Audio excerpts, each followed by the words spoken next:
પરમેશ્વરનો મહિમા હો. ઈશ્વરનો સારો સૈનિક. હું સારી લડાઈ લડ્યો છું. મેં દોડ પૂરી કરી છે, વિશ્વાસ રાખ્યો છે. 2 તિમોથીને 4:7. ખ્રિસ્તી જીવનની 3 બાબતોમાં સૌથી મહત્વની બાબત એ છે કે સારી લડાઈ લડવી. ઇઝરાયેલીઓના શાબ્દિક લોકો આપણા આધ્યાત્મિક ઇઝરાયેલીઓ માટે પડછાયો અને ઉદાહરણ છે. શાસ્ત્રોના 2 ભાગોમાં એવું કહેવામાં આવ્યું છે કે તેઓ ઇજિપ્તની ભૂમિમાંથી શસ્ત્રસજ્જિત થઈને બહાર નીકળ્યા હતા. નિર્ગમનમાં, જો કે ઇઝરાયેલના લોકો શસ્ત્રસજ્જિત હતા, છતાં ફલિસ્તીઓ સાથે યુદ્ધ કરવાનું છે. કદાચ તેઓ પછતાવો કરીને ઇજિપ્ત પાછા ફરે. તેથી ઈશ્વરે તેઓને ફલિસ્તીઓના દેશના રસ્તે નહીં, પણ લાલ સમુદ્રના અરણ્યના રસ્તે ફેરવીને દોરી ગયા. બીજું, નિર્ગમનમાં એવું કહેવામાં આવ્યું છે કે ઇઝરાયેલી લોકો નિડરપણે નીકળ્યા હતા. ફારોન તેની સેના સાથે ઇઝરાયેલીઓનો પીછો કરતો હતો. અહીં પણ ઈશ્વરે તેમને તેમની સાથે લડવા દીધા નહીં, પણ ઈશ્વરે પોતે ઇજિપ્તવાસીઓને લાલ સમુદ્રમાં ઉથલાવી દીધા અને નાશ કર્યો. ટૂંકમાં, ઇઝરાયેલીઓ ઇજિપ્તની ભૂમિમાંથી શસ્ત્રસજ્જિત બહાર નીકળ્યા, જ્યાં તેમને સલાહ આપવામાં આવી હતી, અથવા તેમની સતત અરણ્ય યાત્રામાં તેઓ કોઈ વાસ્તવિક યુદ્ધ કરતા નથી. નિર્ગમનમાં, જો કે અમાલેકે રફીદીમમાં ઇઝરાયેલીઓ સાથે યુદ્ધ કર્યું, કારણ કે મૂસાએ ઈશ્વર સમક્ષ હાથ ઊંચો કર્યો હતો, પરંતુ ઇઝરાયેલીઓ જીતી ગયા હતા. મિસ્રની ભૂમિમાંથી બહાર નીકળેલા યુદ્ધના માણસોએ મિદ્યાનીઓ પર બદલો લઈને તેમનો નાશ કર્યો ન હતો. યુદ્ધ કર્યું અને યર્દન નદીની બાજુને જમીન પર કબજો કર્યો. જેમ તેઓ અરણ્યમાં ભસ્મ થઈ ગયા, જ્યારે યહોશુઆ અને કાલેબ, પ્રતિનિધિઓ અને ભાવિ પેઢીઓ, જેઓ પ્રભુને વળગી રહ્યા હતા, તેઓએ લડાઈ કરી. પરંતુ સામાન્ય રીતે જ્યારે આપણે ઇઝરાયેલીઓ પર ધ્યાન આપીએ છીએ, ભલે તેઓ મિસ્રની ભૂમિમાંથી યુદ્ધના માણસો તરીકે બહાર આવ્યા હતા, છતાં જ્યારે તેઓ જમીન કબજે કરવા ગયા ત્યારે વાસ્તવિક યુદ્ધ હતું. ખાસ કરીને યર્દન પહેલાં કરતાં યર્દનની પેલે પાર કનાનમાં વધુ.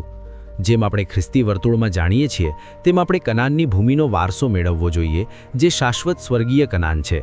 પછી સ્વર્ગમાં કોઈ યુદ્ધ થશે નહીં.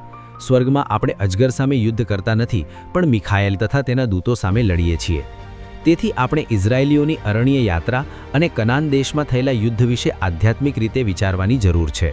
આ દુનિયામાં આપણે જીવનકાળમાં ઈશ્વરની આજ્ઞાઓનું પાલન કરીને, ઈશ્વરની સ્તુતિ, પૂજા અને સેવા કરીને, ઈશ્વરીય જીવન જીવીને, અરણ્ય યાત્રા એ આપણું શાબ્દિક જીવન છે. કનાન ભૂમિનો અર્થ એ છે કે તે આપણું આધ્યાત્મિક જીવન છે, જ્યાં આપણે વિજય પ્રાપ્ત કરવાની માટે લડવાની જરૂર છે. આપણા આંતરિક માણસનું આધ્યાત્મિક જીવન જ વિજેતા તરીકે સ્વીકારવા લાયક બનશે. ઈશ્વરના પ્રેમીઓ નહીં, પણ ખાઉધડા અને મોજ શોખના પ્રેમીઓ, ભક્તિનું સ્વરૂપ ધારણ કરીને પણ તેની શક્તિનો ઇનકાર કરનારા. તેમના માટે કોઈ યુદ્ધ નહીં હોય, ન તો ઝઘડા કે મુશ્કેલીઓ. જેઓ દેવતાઓ તરીકે નિરર્થક વાતો કહે છે, તેઓ તેમના જીવનમાં ખાય છે, પીવે છે અને રમવા માટે ઊભા થાય છે, લાડ લડાવે છે અને જીવે છે. પરંતુ એ સાચું છે કે ખ્રિસ્ત ઈસુમાં જેઓ ભક્તિભાવથી જીવશે, તેઓ બધા સતાવણી સહન કરશે.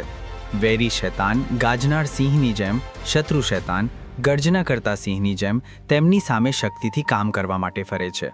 ભલે આપણા આધ્યાત્મિક જીવનમાં યુદ્ધ હોય, પણ કહેવાય છે કે આપણી લડાઈ માંસ અને લોહી સામે નથી, પણ આપણી લડાઈ શૈતાનના કાવતરાઓ સામે, અધિપતિઓની સામે, અધિકારીઓની સામે, આ અંધકારરૂપી જગતના સત્તાધારીઓની સામે, આકાશી સ્થાનોમાં દુષ્ટતાના આત્મિક લશ્કરોની સામે છે. તેથી ચાલો આપણે પોતાને ઈશ્વરને સોંપી દઈએ અને એક સારા સૈનિકની જેમ શૈતાનની સામા થાવ, એટલે તે તમારી પાસેથી નાસી જશે. એ રીતે આપણે પ્રભુમાં મજબૂત બનવું પડશે અને તેમની સામર્થ્યના બળમાં અને ઈશ્વરના સર્વ હથિયારો પહેરો અને સારી લડાઈ લડીએ. અને બધું કર્યા પછી એક વિજેતા તરીકે આપણે ઈશ્વર સામે ટકી શકો. ખ્રિસ્તના સારા સૈનિક બનવા માટે આપણે પણ પ્રેરિતો અને આગેવાનો સાથે દુઃખ સહન કરવું પડશે. પ્રેરિતો એવા છે જેઓ ખ્રિસ્તના શરીર, જે મંડળી છે, તેના માટે તેમના દુઃખોની પાછળ રહેલી બાબતોને પોતાના શરીરમાં ભરી દે છે. ખ્રિસ્તમાં દુઃખ અમને પુષ્કળ પડે છે.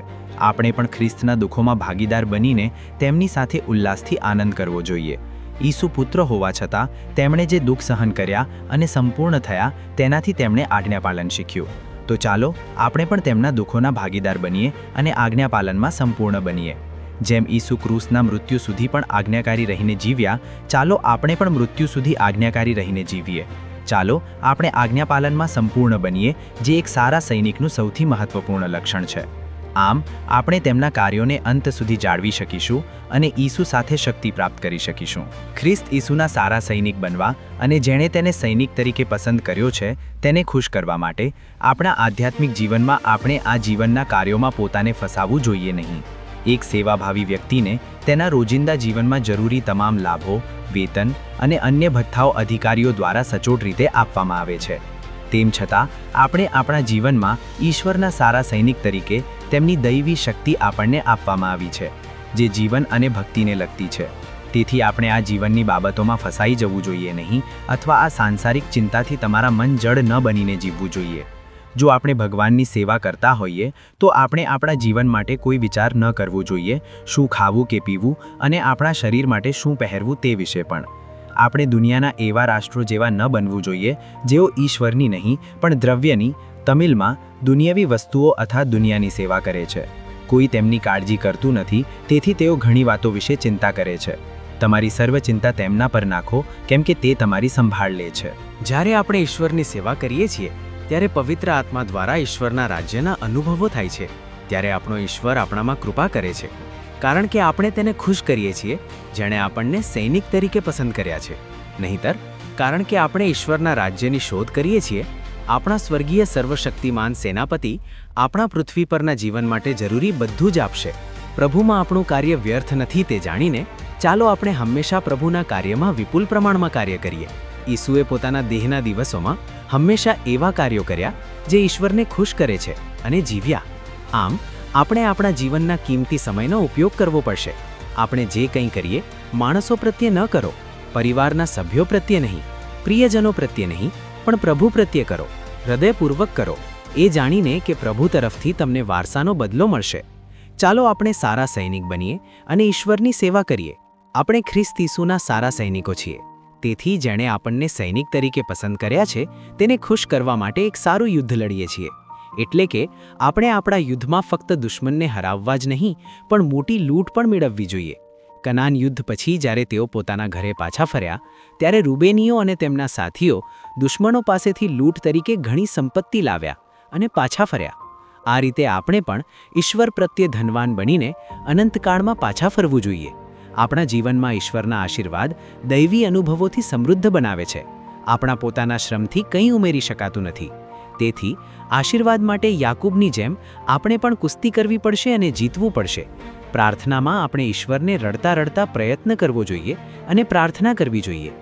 યાકૂબે પોતાના પરિવાર અને પૃથ્વી પરના બધા આશીર્વાદો નદી પાર કરીને પોતાને પ્રાર્થના કરવા માટે પ્રોત્સાહિત કર્યા.